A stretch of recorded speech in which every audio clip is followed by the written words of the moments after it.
At this year's CPAC conference, Vice President JD Vance got a great jump to his political career, a clear favorite being shown for the 2028 Republican presidential nomination, although we're way too ahead to get to that one.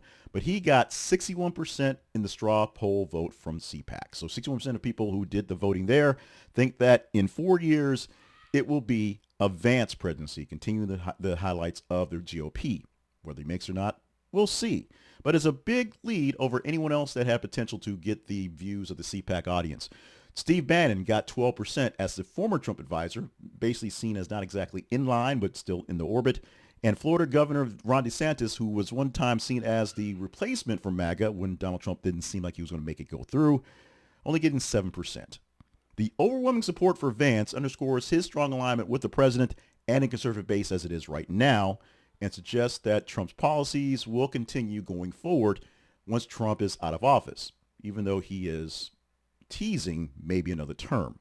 Now, his popularity and his profitability, those words used specifically, are pretty much a hard line for the conservative movement. Now, Trump is holding right now a 99% approval rating, but this is among CPAC attendees. His actual approval ratings you may hear aren't that great.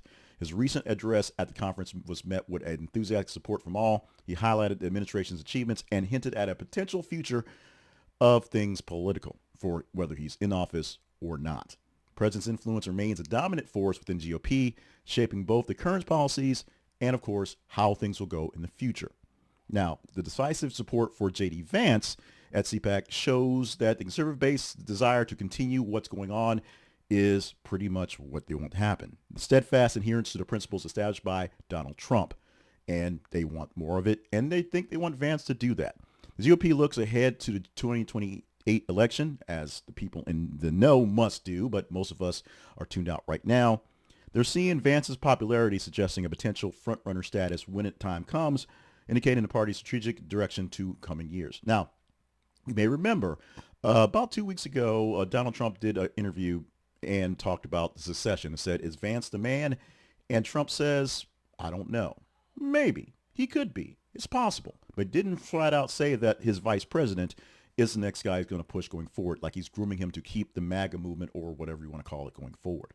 I think he has some high hopes that his son, Donald Jr., will actually get a chance to run maybe in 2028, or someone else that may pop up that may be more MAGA-ish, since he sort of had to convince, cajole, get JD Vance into the fold after, his background. Of course, Trump flip-flop from being a Democrat to Republican, and Vance flip-flop from being more of a either traditional conservative or at least not so much in line of the Trump MAGA wing into all MAGA all the time.